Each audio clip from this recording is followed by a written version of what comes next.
Hello. I never know what to say when this first starts. I'm just sat here by myself. Oh, hello, hello. Everyone's beginning to join. How lovely. Let me see who's here. Don't worry, if you've just clicked on it and you're thinking, oh no, what have I done? Don't worry. Oh, Michelle, hello. Heather, hello. How are you doing? Nice to see you. Thank you for being here. Nice to have you here. I'm so glad that you're here. Jasmine, hello. Hello. Oh, how lovely to see you. I'm very well. How are you? How is everyone? How is everyone? Michelle and Heather and Jasmine, you're the first three in. First three in. How are you all doing? I'm very grateful that you're here. It's nice to see you. Oh, Vicky, hello. Oh, gosh. God, how very nice. It always just makes me so... Oh, Jasmine, you got your exam results. Pass and distinction. Yay!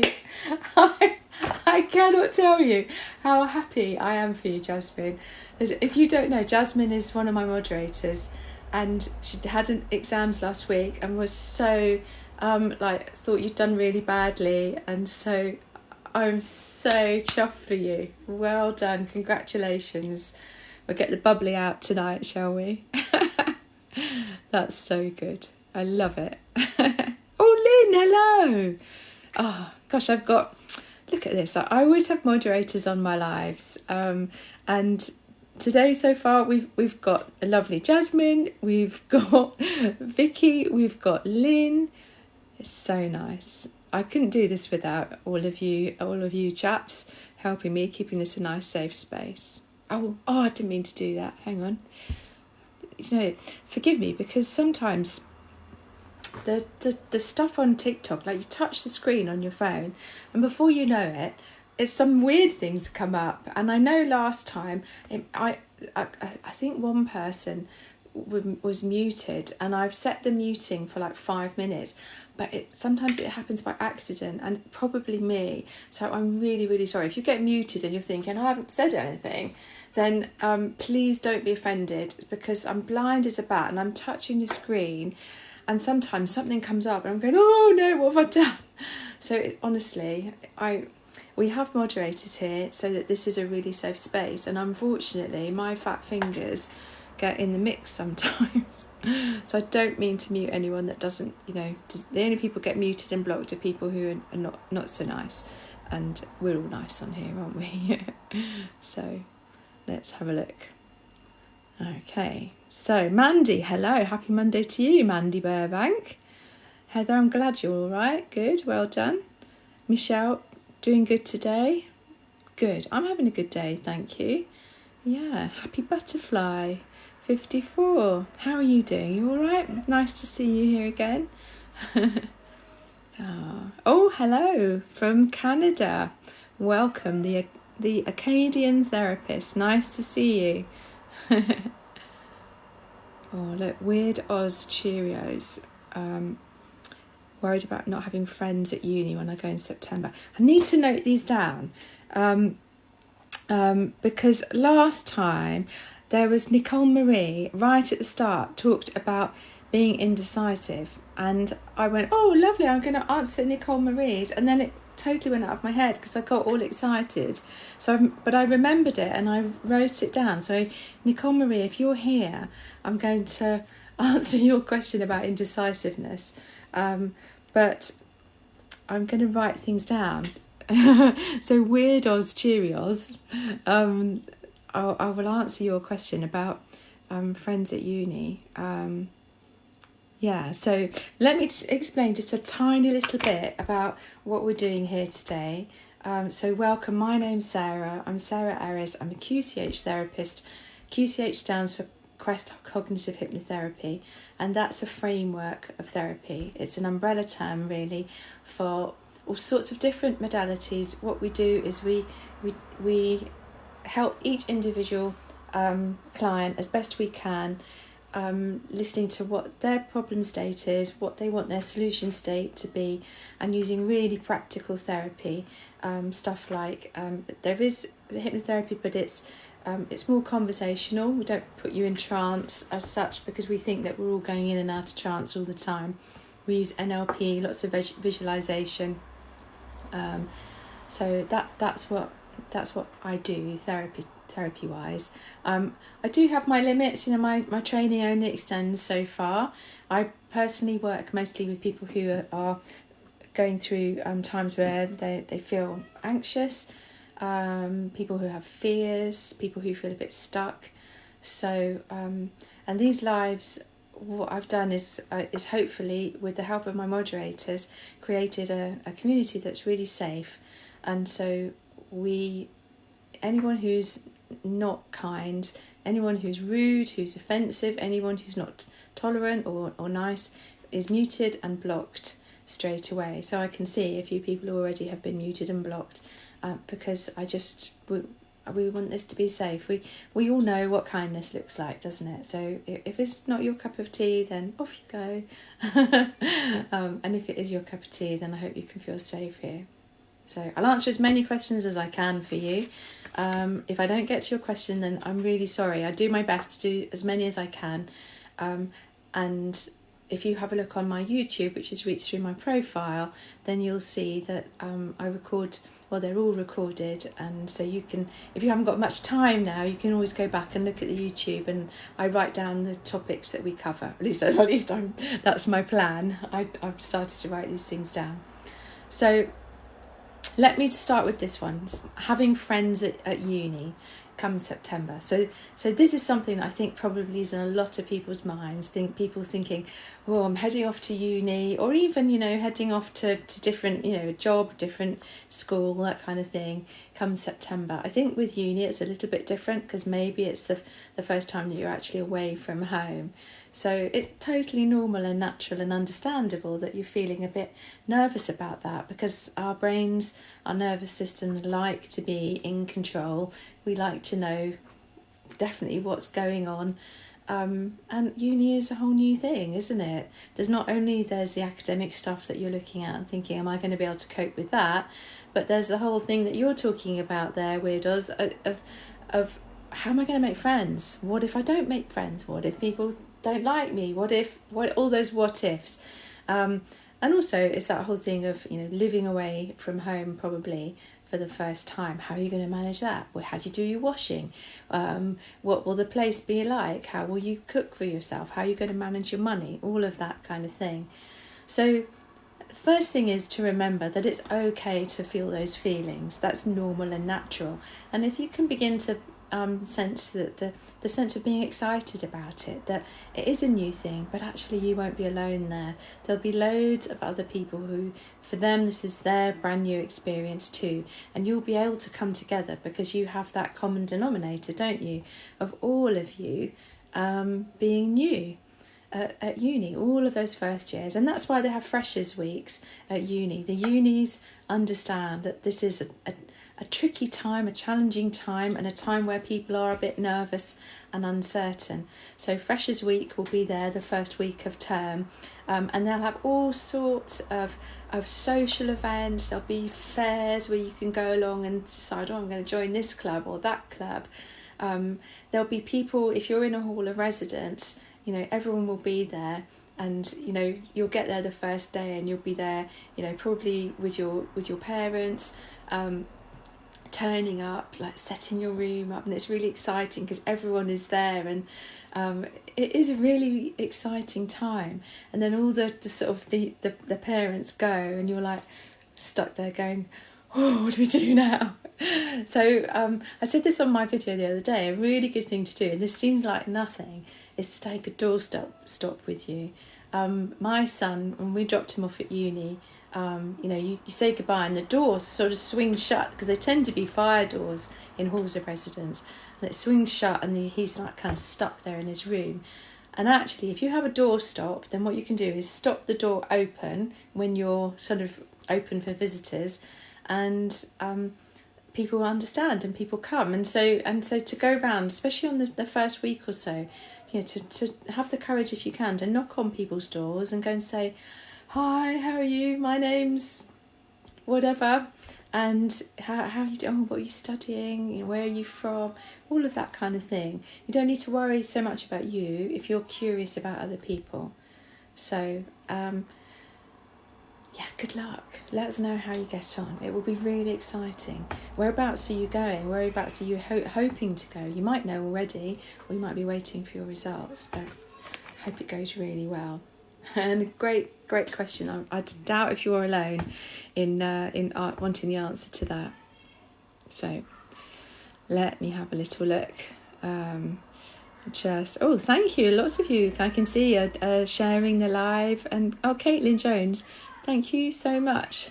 Sending me roses. That's lovely. Let me have a look.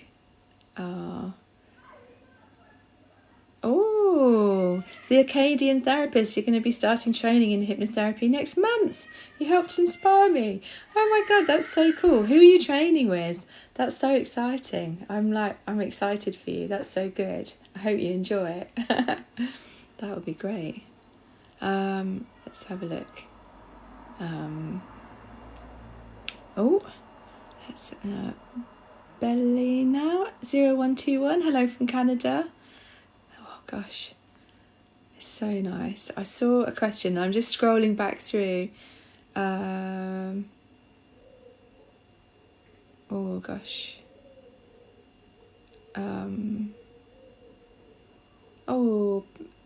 My husband bite me 09. My husband told me he doesn't love me. I'm really sorry to hear that. That's hard, isn't it? Really hard. And I suppose that just is going to involve conversations. It's about talking that through, isn't it? And it may well be that this is going to be a time of change for you. But I hope that you have support. That's important, to talk to people that you can trust. And if your husband is saying that, then it's important to have perhaps a safe space somewhere else that you can talk to someone. But I really feel for you. It's a horrible feeling, isn't it, to be told by anyone, but never mind the person that you're supposed to hopefully be with for a long time. So I'm sorry about that. So it's Danny. It's Danny to you. I have 2 chemos left after 8 months. I feel I can't carry on with it. It's too hard. Oh gosh, I do feel for you. Chemo is hard, isn't it? It's not something I've been through, but I have had close friends go through chemo, and it's absolutely. I can understand that you've come so far, and it's very, very exhausting, physically and mentally and emotionally, I would imagine. So I would say that now is not the time, when you're in this place where it's feeling really difficult. It's not the time to be making any big decisions. It is a time to talk to people. Talk to the people that are supportive of you, whether that's close friends and family, whether it's your medical team, because they at least can be a sounding board, and perhaps either just listen to you and support you and care for you and love you, and maybe if you want advice, they could give you advice. But I suppose it's telling them, can you advise me if you want advice, or can you just listen to me and hear what I'm going through? But I do feel for you. Yeah, I'm sorry that you're going through that. I hope that you can find the strength to finish the treatment, if that's a possibility, and come out the other side, and be okay. So not an easy part of life that you're going through right now. So I'm Sam Shepherd 2908. How would you cope with social anxiety? I'm joining the military soon and I'm terrified. Let me see. I always forget to write these down, and I think I get to the end and think, what have I dealt with? Okay, so social anxiety is a tricky one, isn't it? First of all, brilliant that you're going into the military. What an amazing thing to be doing. It's just fantastic, and I would imagine that you'll look back in a few years' time, having been in the military, and you will think, wow, I can't believe that I asked that question, that I was feeling really nervous about going in, because I would imagine that the military will change your life, beyond all recognition. And there will be people in the military that you'll come across who will be just like you, who are shy and nervous and thinking, oh my God, how am I going to do this? How am I going to manage? And there'll be people there who are really confident, and there'll be people there who will really support you.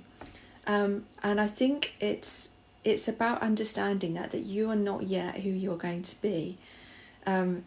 This is a huge transitional, challenging part of your life, and you don't have to be brilliant at it straight away.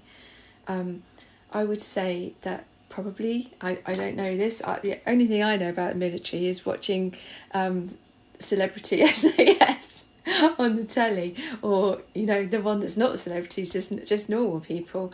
But I would imagine that the military becomes a place where it absolutely is a place, your whole world, where your mates, your fellow soldiers will probably know you better and be better friends to you than anyone else you've ever known. And all you have to do is be you, because you are good enough. So I would say go in, be an observer, be kind, understand that other people will be feeling anxious also.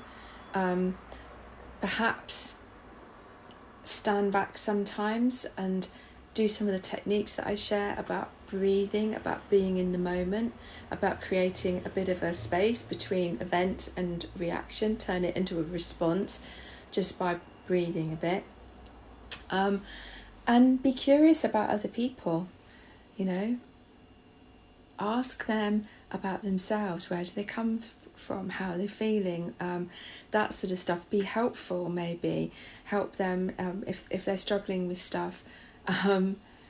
And, if you can't find the words, if you're not a very talkative person, then, smile, nod, use non-verbal language to be supportive of others. And if you're supportive of others, if you're kind to other people, then you're going to make friends, and that it will be okay. But remember that you don't have to be something that you're not. Just be you, and that absolutely will be good enough. So I hope that helps a little bit. Good luck. Wow, what an amazing experience you're going to have. So, okay. So welcome to everyone who's joining us. It's really lovely to have you here. Thank you for joining us. Thank you to my moderators. So Vicky Hodson is my moderator, Jasmine Lake, Lynn 250, and they're here, so that they'll be having a chat as well. So sometimes I won't see questions, and they might bring my attention to it, or they might give you a little bit of help as well. So you're really welcome here.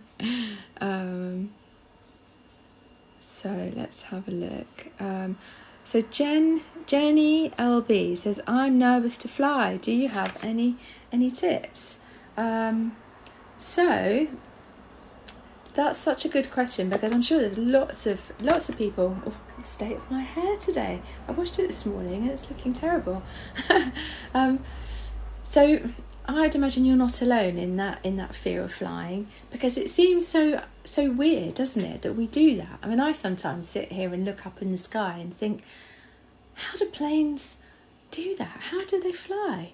It's so bizarre. And consciously, rationally, I know that flying is absolutely one of the most, if not the most safe way of travelling. But our unconscious, our gut, doesn't really care what our rational mind's telling us, does it? Our gut will, our protective system, our nervous system will be remembering and matching to events that we've been through in the past, whether we went through turbulence or a difficult takeoff, a difficult landing, whether we watched a film about flying, that was that was difficult.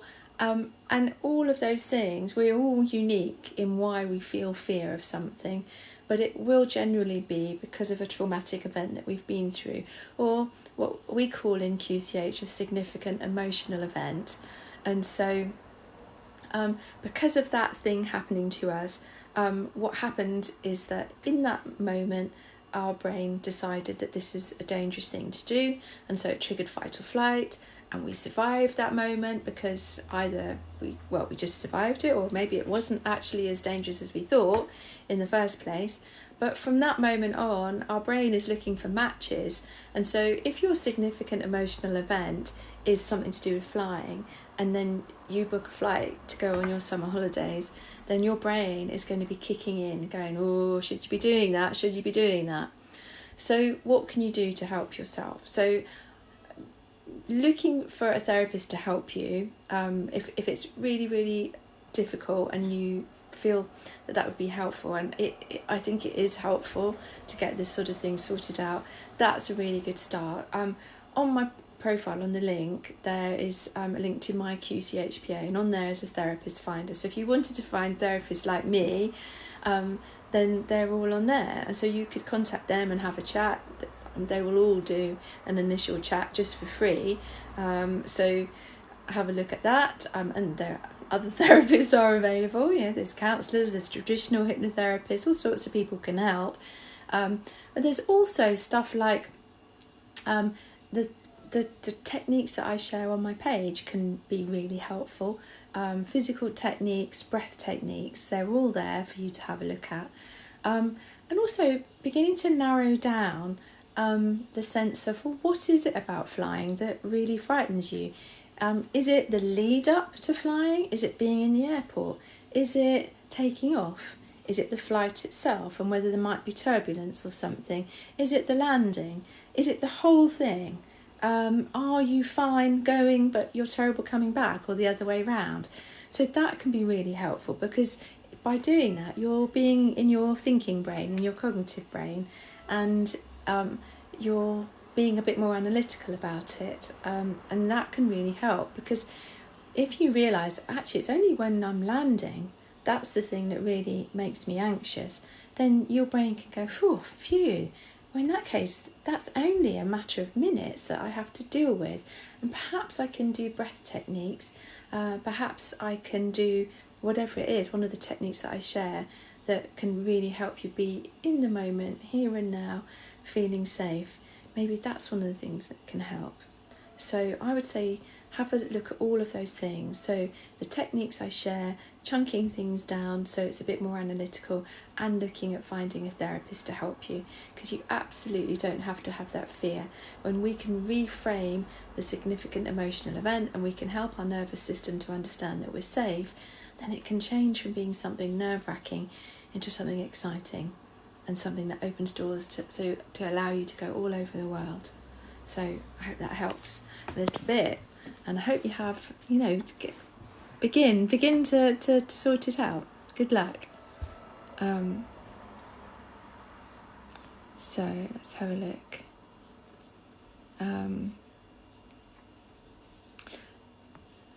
Let's have a look.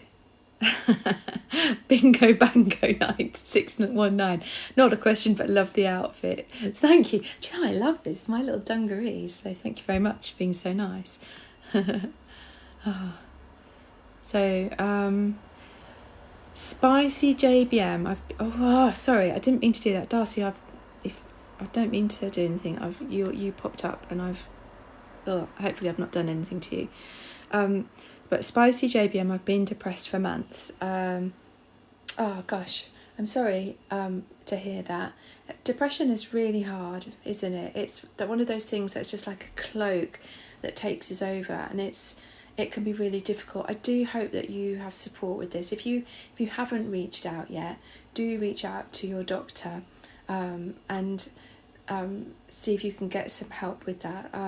And if you've been given antidepressants potentially, then that's great, but also see if you can push to get some talking therapy as well, whatever form that might take, because that can be really helpful.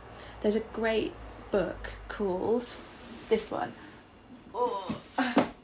So this is I know that I don't know if this is the wrong way round for you, but it's called Lost Connections, and it's by Johan Hari. Why You're Depressed and How to Find Hope. I love this book. I think it's absolutely brilliant. So that's maybe worth having a look at when you feel that it's the right time for you to do so.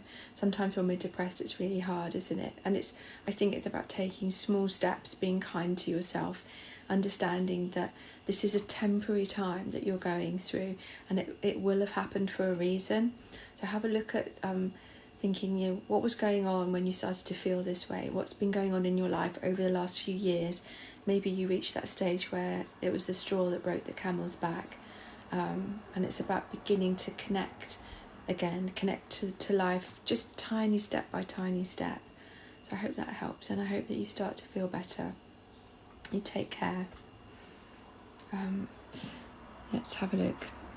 So, Darcy, Darcy, 11:03:12. So you're flying Friday, and you're scared too. So remember what I just said. About all the things that I just said about flying, and if you didn't quite catch that, if you just arrived, then have a look at the YouTube. I'll upload it later on this evening, so you can perhaps see what I said. But I hope you have a lovely time wherever it is you're going. You can do this. Right, let's have a little look. Just scroll through. Oh goodness me, look at that, it's Julia. Thank you for your work, Sarah. Hi from the Ukraine. Welcome from the Ukraine. Power to you. I really feel for you. I hope that you're okay. Let's have a look. Oh gosh. So I've seen something here. I'm just going to scroll back through. Oh, Big Mama, my granddad passed away yesterday and it's getting too much. Any advice? I'm so sorry. Goodness me, that's just a moment ago if your granddad passed away yesterday. I am so sorry that you've lost him. And I'm sure that it does feel like too much. I think that's what grief does to us, isn't it? It's a reflection of how much we love the person. And I think probably it's completely normal and natural for you to feel utterly broken right now. And although, I mean, I was going to say to you, you know, you're not alone, because there will be many of us on this community who have experienced the loss of someone that we loved. I know that probably is of no help whatsoever, because you will feel totally alone at the moment. So I hope that you have family members and you have family and friends around you that you can reach out to, that are there for you. Only family members, I think, probably really understand how you feel. People who, you know, if you have siblings, people who really knew your granddad, then I think perhaps they're the only people who will really understand how you're feeling. So I would say be kind to yourself, take your time, feel the feelings that you're feeling. Sometimes it can feel scary and we can feel that we're totally going to lose control, but you won't. If you need to sob, if you need to cry, if you need to get angry, if you need to shout and scream, just let it be. There's a wonderful lady on Instagram. She is here on TikTok, but she's actually on Instagram. She's Joanna Shimwell. Here she's at Dale Farm, but she lost her dad suddenly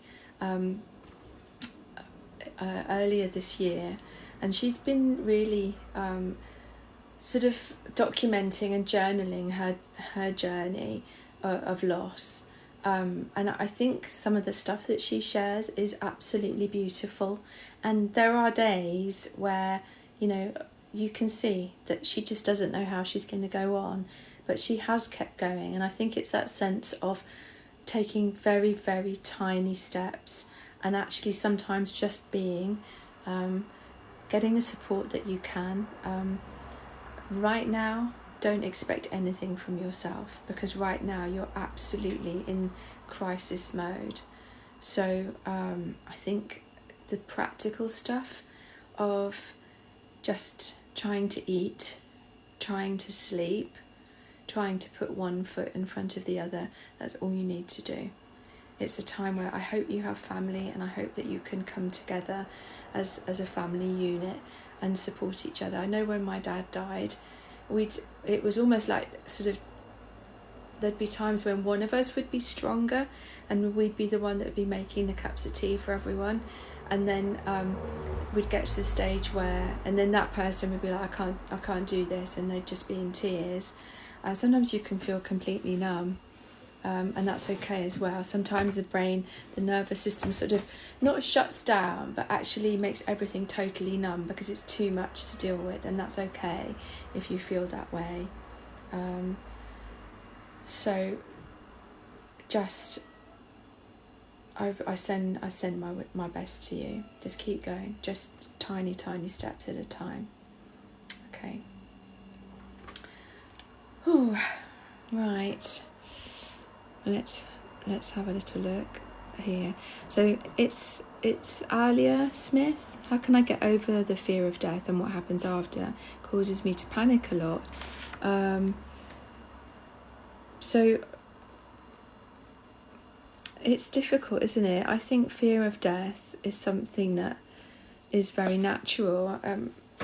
So many of us, I remember reading somewhere, someone told me that we're the only creature on the planet who's aware that we may die someday, and yet most of the time we just blithely live our lives and don't really think about it until we go through something like Big Mama has been through, and suddenly it's brought really into our face that death is a very natural part of life. It's the only sure thing in life, isn't it? And none of us know what's going to happen when the people around us pass away, when we ourselves pass away. And sometimes it can bring us to a place where we do start to think, what is going to happen? How am I going to manage? What will happen to me? So that unknown aspect, that uncertainty, is difficult, because as human beings we do like to be certain about what's going to be happening. It makes us feel safe. It's why routine is always is helpful, isn't it? It's why young babies like to be swaddled closely, because it makes them feel safe. So I would say there's a couple of things. The first thing is to try as much as you can to be in the present moment, and there's stuff that I share on my page that can help with that, to be in the moment as much as you possibly can, to appreciate the here and the now. And as part of that, there's the second thing is to create memories, to never go to sleep on an argument, to be in the here and now with the people that we love.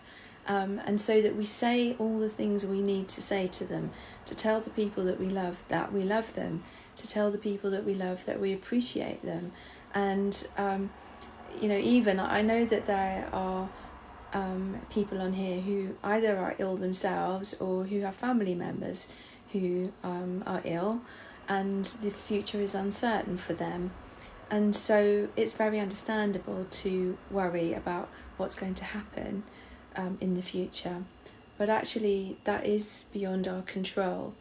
What is within our control is to absolutely be in the moment and to make the most of being with those people, to hold them, to love them, to make every day we have with each other as special as possible.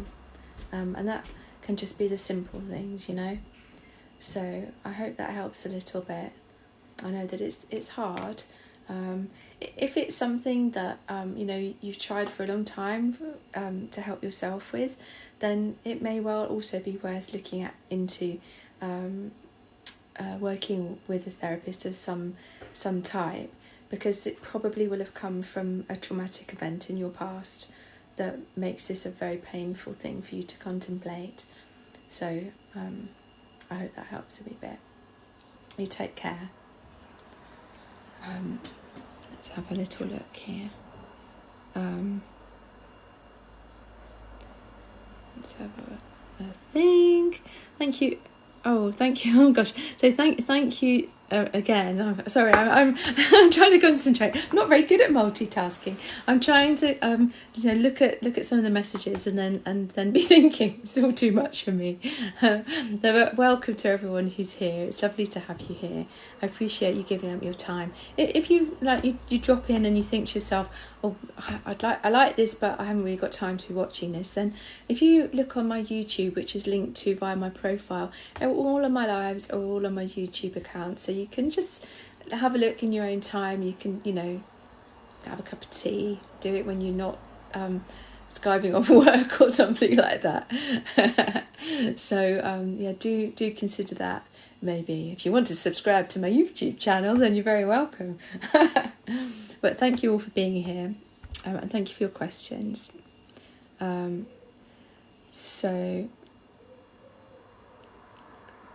Sophia, my pleasure.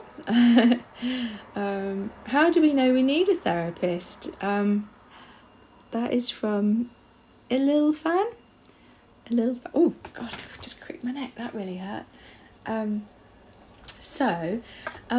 do we know we need a therapist? Well, that's a really good question, isn't it? Let me write it down.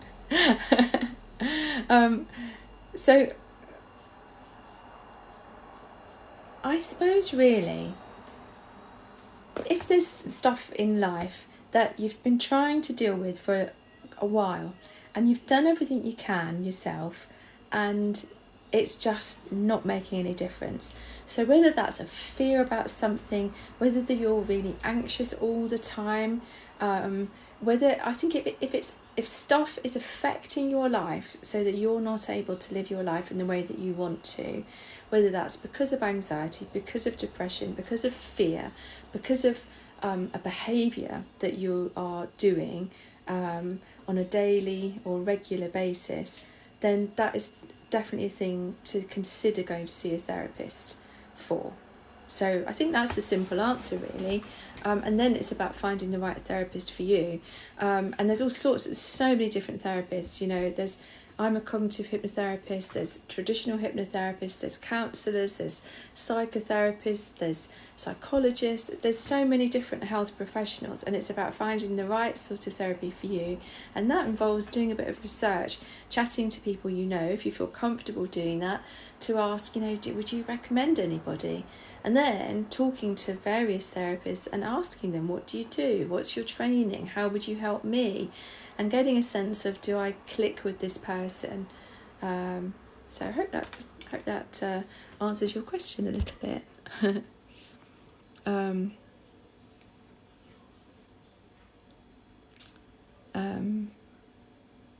So Katrina Lacey, do you work with people struggling with more complex mental health problems, PTSD, depression, AN?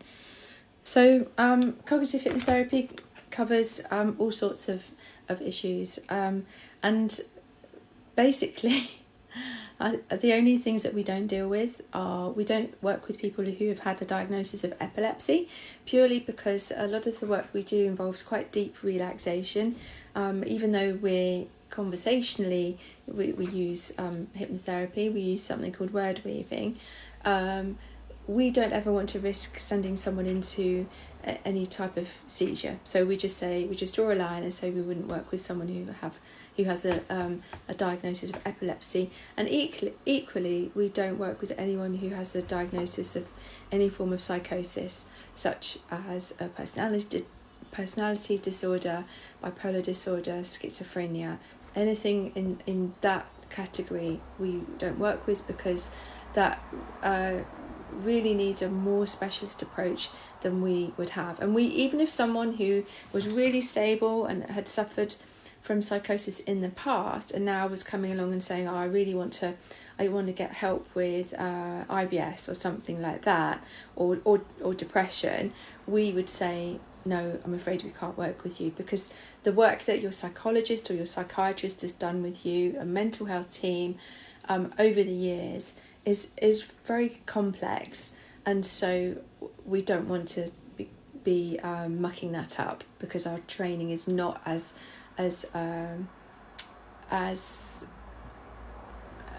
far reaching as those particular types of mental health professionals, but we do work with all sorts of other things. I mean, I have colleagues who work with PTSD, who are trauma informed, who work with addiction, who work with relationships, who, I mean, you name it, we do work with it, but it's probably best to find someone who sort of specialises in that area within the realm of QCH. So hope that helps a little bit. So let's have a look. Just scrolling through. Thank you for all these questions. I try and answer as many as I can. Let's have a look. So ribbons and ribbons. What books helped you when you were training to become a therapist? So the set books we had were these 3 books. So these are written by the founder of cognitive hypnotherapy, Trevor Sylvester. So it's the question is the answer, focusing on solutions within cognitive hypnotherapy. Word weaving, the science of suggestion. It's all about the way we put people, well, we don't put people in trance, but the way we help people through language patterns. And this is the main one, cognitive hypnotherapy. What's that about and how can I use it? So those are our set books, but also, I mean, I've got absolute bookshelves. so I don't know if you can see. So this is my little bookshelf here that I just have. I have a few books on there, which I really love. But upstairs I've got 2 massive bookshelves full of therapy books, which are really helpful. So, I mean, ones that I recommend that I really love, which are, not just therapy, they're ways of life type books. We've got The Obstacle is the Way by Ryan Holiday. That's all about stoicism, which is very helpful, mindset. What else? Bessel van der Kolk, The Body Holds the Score. That's an absolute seminal trauma book, which any therapist will say, oh yeah, brilliant. Also Stephen Porges, the polyvagal theory, Deb Dana, polyvagal theory in therapy. Those are really good. What else? Let's have a look. Nonviolent Communication by Marshall Rosenberg. That's really good. Man's Search for Meaning by Viktor Frankl. There's just so many books. Those are just the ones that I can remember off the top of my head. I've probably left out some really good ones, but yeah, those are great books. And not just if you're a therapist, they're great books around mindset and about how our minds work. So hope that helps. Let's have a look. Oh, I'll just write that down. Sorry, I'm just thinking it's helpful, isn't it? Save you scrolling through my YouTube thinking I've got to watch this whole thing. You can have a look and see what I actually talk about in any particular one. Oh gosh, so Tracy 19880, massive anxiety about being pregnant after a traumatic loss in 2020. Gosh, that is, I'm so sorry. I'm so sorry for your loss. That's hard, isn't it? And I think it's completely natural to be very anxious around it. If your experience is of loss, then that is traumatic.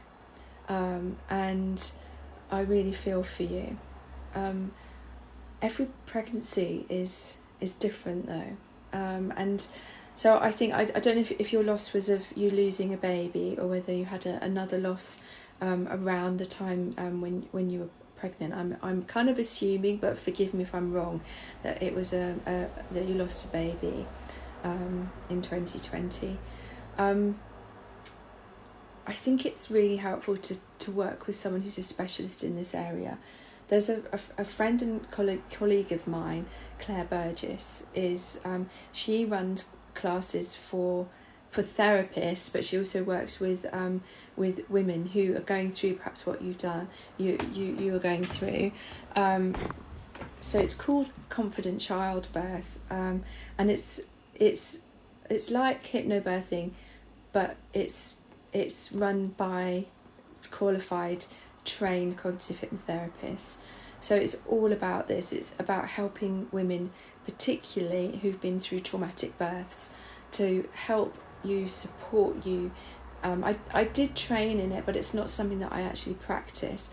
If you wanted to email me at sarah@saraharis.com, all the information is on my website. I'd be really happy to send you information about confident childbirth, about Claire, and there are lots of other therapists who are trained in this area, because that can be really helpful to get to help you with the way you're feeling in particular. So I hope that helps a little bit. But if you look up confident childbirth, there will be therapists trained in this, and they'd be very, very happy to have a chat with you. But Claire Burgess, I totally recommend her. Because she's the trainer of it now. Jane Hodgkin was training it, but I think she stepped back from it. Both of those are great people. So Claire, as in Clare, Burgess, Burgess. They're just really wonderful, kind, lovely people who can help you with the aspect of getting pregnant, being pregnant, having the birth, and helping you through that. So I hope that helps a little bit. Do get in touch if you'd like me to send any of that to you. Okay, let's have a look. So Pumpkin Stumpy, I love that name. I'm looking for a therapist who deals with people who have medical conditions. Is this such a thing? Absolutely. I mean, it depends on the medical condition. There are general practitioners, GPs, who are trained in all sorts of therapy. I mean, my dad was a doctor, he was a GP, but he was also trained as a hypnotherapist, so he had that double whammy of being able to help people in different ways. We've had people at the Quest Institute, GPs and various other medical professionals who've trained with us, who can use the work that we do in their practice. But we also, I've helped people with medical conditions. Hypnotherapy is particularly good for conditions such as IBS. It can be helpful with chronic pain. I have a colleague, Sharon Gulbert, who is a world expert on chronic pain, persistent pain. And so you don't necessarily have to be medically qualified to help with, to be a therapist. You can help with medical conditions. So it's worth, have a look at the QCHPA therapist finder through my profile, and those, and ask the therapist, if you have a particular medical thing going on for you, it's well worth just asking, do you help with this condition? And ask if they've helped with it before, because you don't want to be approaching someone and maybe it's their first time, but there will be people who specialise in that area. So hopefully that's helpful. Okay. Oh my goodness, this time flies. I can't believe it's 10:02. So we've got about another 10 minutes left. And I'll get through as many questions as I possibly can. Let's have a look. Yes, welcome. If you're just joining us, welcome. Nearly kind of done now. But if you've missed it, then it'll be on my YouTube. I'll upload it. So hopefully you perhaps join us via YouTube. Let's have a look. Let's have a look. Oh gosh, so Kika Thales too. My anxiety's been through the roof. I live in Houston, Texas, and gun violence is horrible. Wow. I really feel for you. I mean, it's so hard, isn't it? When that's the reality.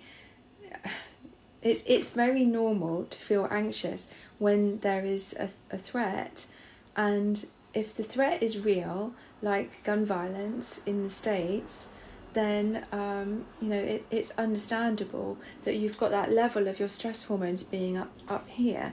And so I really feel for you. I mean, I think, we in the UK and in Europe and the rest of the world kind of look at the States and go, my goodness, what's going on? That the violence is, and gun violence in particular, is so rife over there. However, I would say that maybe it's an idea to to create a bubble for yourself, in that you're in the present moment as much as possible, and that you can look at your neighbourhood where you live, and I mean hopefully you're living in a safe neighbourhood, and that you can create as much safety for yourself as is possible practically, by whatever means work for you, but also to look at your actual life and go, well, although the news is telling me that this is happening and this is terrible, there are actually a lot of people where I live, and the vast majority are actually safe, and it's okay. I mean, I hope that that's true for you. I might be saying this and it's not true for you. You might know people that have really truly been affected by gun violence in your area and in your life, and if that's the case, then I'm really sorry. I suppose it's about recognising that there is that difficult aspect to life, and at the same time there is a really good part of your life. So if you can honour the difficult times, honour the difficulty that there are, the reality that there are guns in Texas, and it's not as safe as living in a little place in the Cotswolds in the UK, even though that is going on, you can choose to give your focus, whilst honouring that, you can give your focus to the fact that perhaps hopefully your life is good, and you can make it as good as you possibly can, make it as safe as you possibly can, and help your nervous system to understand that the stuff that's going on in the news is not actually in your life. It's still out there, and it's beyond your control. What's in your control is using the techniques that I share to help your nervous system know that right here, right now, this moment, you're safe. So do go and have a little look, go and have a little scroll through some of the physical techniques, some of the breath techniques, and I really hope that helps you as much as possible. But take care of yourself, okay? Okay, let's have a little look.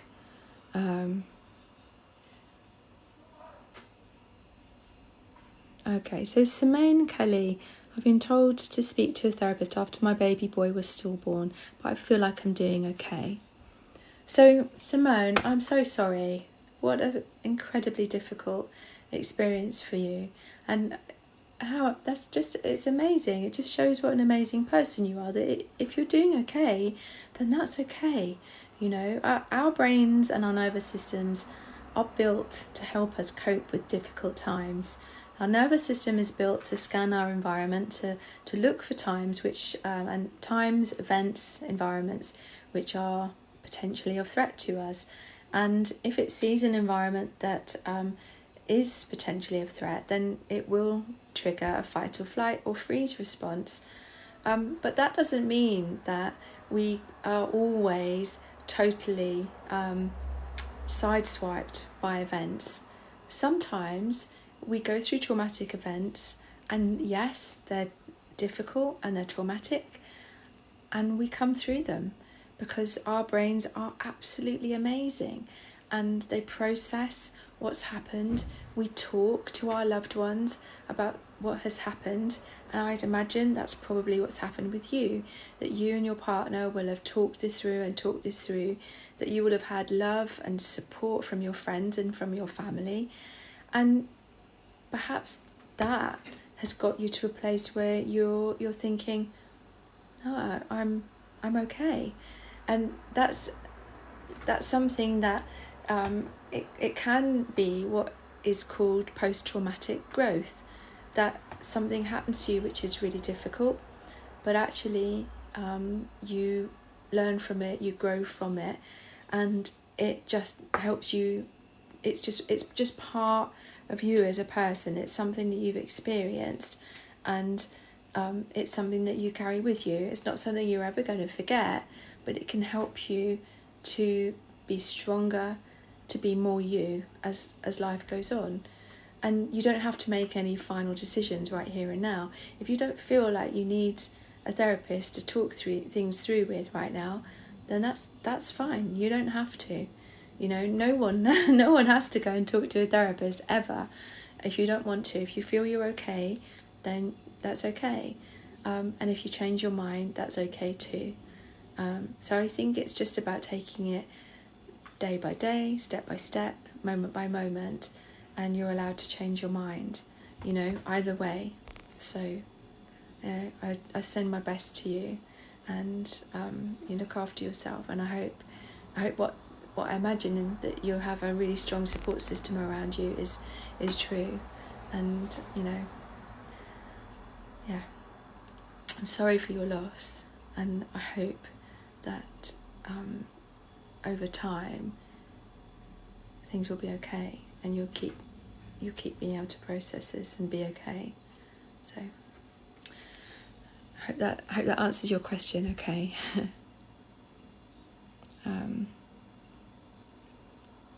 Oh, Carrie, it's so nice to see you. Carrie from Ireland, it's so lovely to see you. I hope you're all right. I think you broke your wrist. So I hope that that's not too painful, and that I hope you're all right.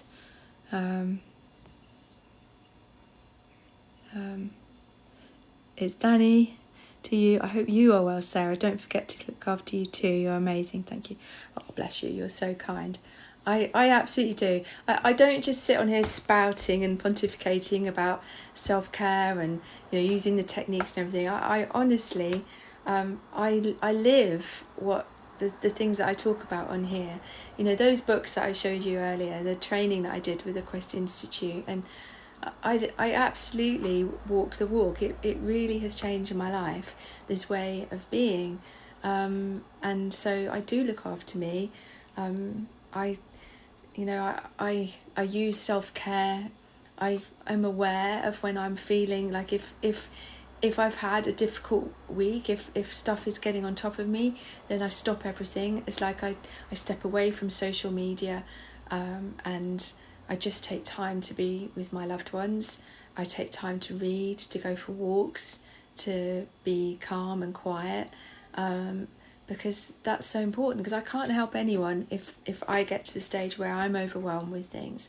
So thank you so much for asking, and I really appreciate it, because a lot of people ask me that, and I do really appreciate that you can. It's a reflection of how lovely this community is, that people really care, and we care about one another. I see the comments when people are talking to each other, and I love that. This is what I really hoped for when I started this, but thank you. Let's have a look. So Sumaya. I can just look into so I can see Sumaya and Lynn, you're talking there. I'm just trying to scroll back and see.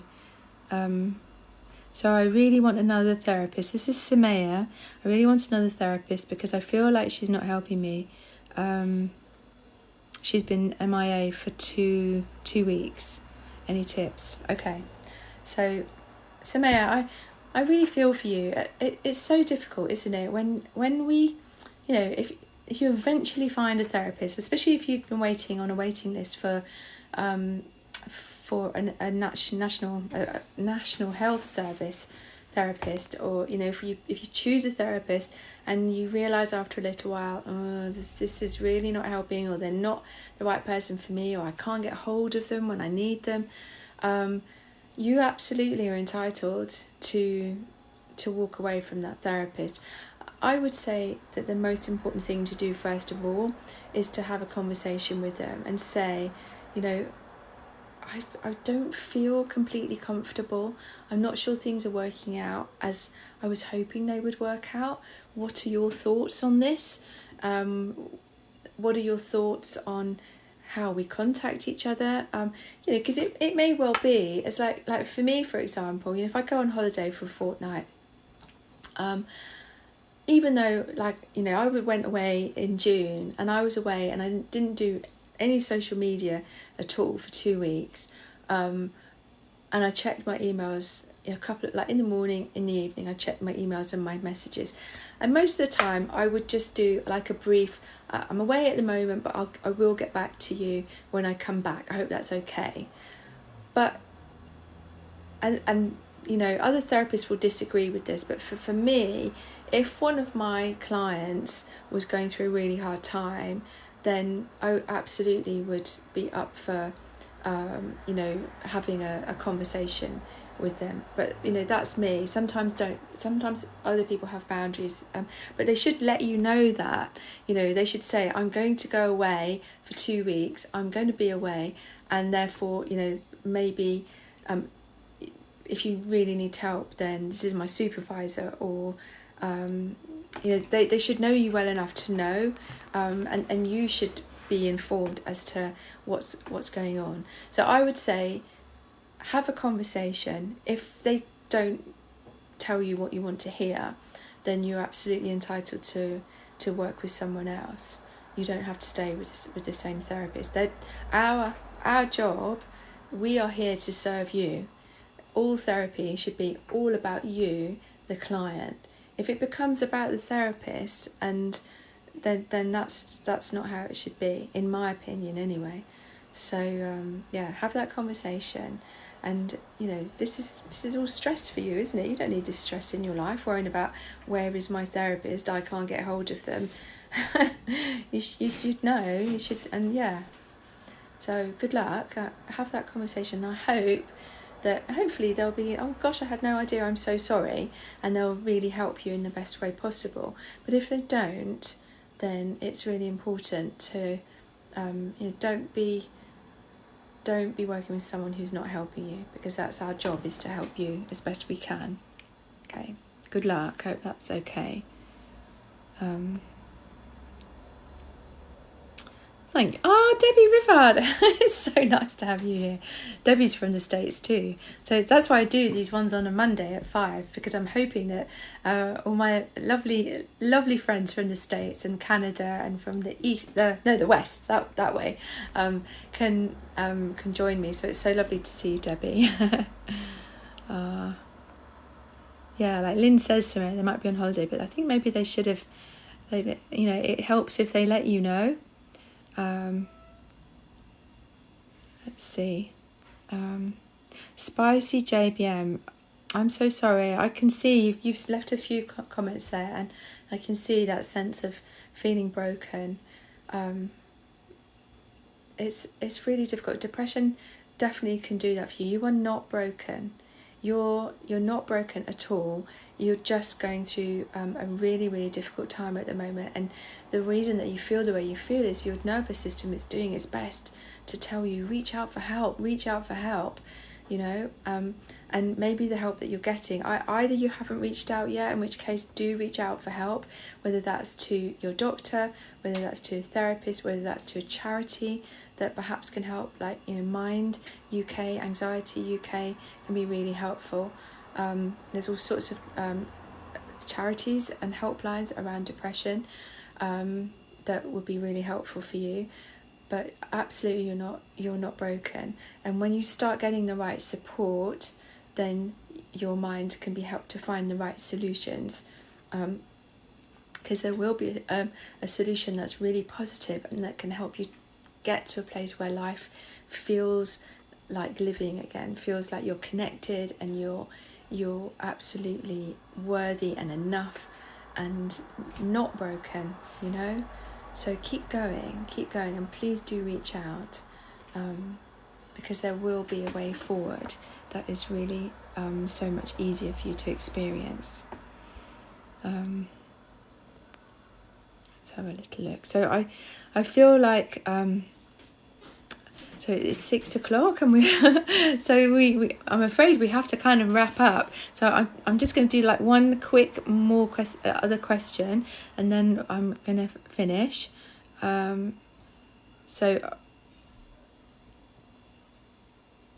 let's see.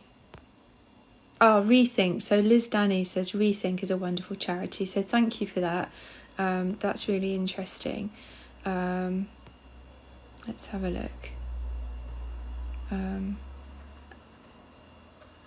Okay, Abby Wallace. So Abby, welcome. It's lovely to see you again. I keep having panic attacks during therapy sessions and it's made me want to quit. Okay, so I mean, what's your therapist doing about this? Are they being helpful with that? Hopefully that they are. And I would say that, one of the things, sometimes therapy can be challenging. And it's, again, as Sumaya was finding, it's important to have that chat with your therapist to say, I keep having panic attacks during our sessions. I feel like, oh, I just spat there and that's disgusting, isn't it? Sorry.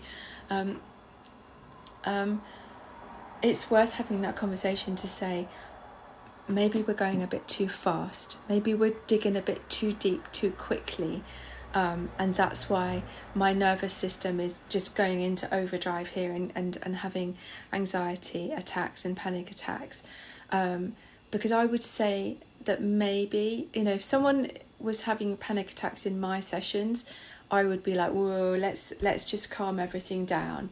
It's a case for, as a therapist, when you're working with someone, it's not just the conversation you're having, it's the non-verbal cues that you're seeing with someone. So you're looking and you're seeing the physiology, the breath, all sorts of stuff like that going on, and you're gauging, like, you're not just going full on like talking about all of the difficult stuff. It's, you can pull back and talk about, what did you watch on telly last night? Or, the weather, that kind of, just really neutral stuff that pulls everything back to a safe space, because that's our job as therapists, is to give you an anchor of you knowing that therapy is a safe space for you to be in. And so that the therapist is, sharing breath with you, sharing their facial expressions, sharing their whole body stance, so that, it's like even doing these lives, that's what I'm always aware of, is that, even if someone, there's been stuff in the past during their lives that have been quite difficult stuff to deal with on a live, but I'm never going to go, oh my God, like that, because that's going to totally trigger you or the person that's asking a question. So for me, it's my job as a therapist to be really calm about it, to be empathetic, to be slow and steady, so that your nervous system goes, oh, it's okay, this person is slow and steady, it's all right, I'm safe, I can be slow and steady too. So Abby, I think it's well worth having a conversation with your therapist and just say, can we just, I'm getting panic attacks all the time in these sessions. What's going on? What's your thoughts on this? How are you going to deal with this?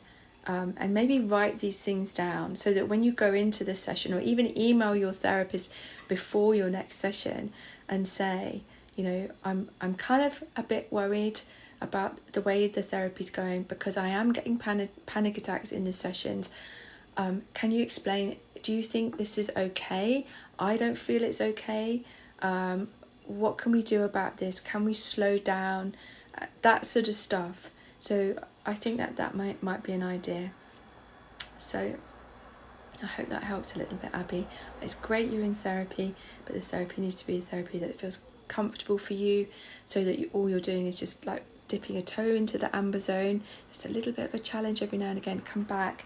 All of that is about getting evidence for your nervous system that you're okay. So I hope that helps a wee bit. You take care of yourself, my lovely.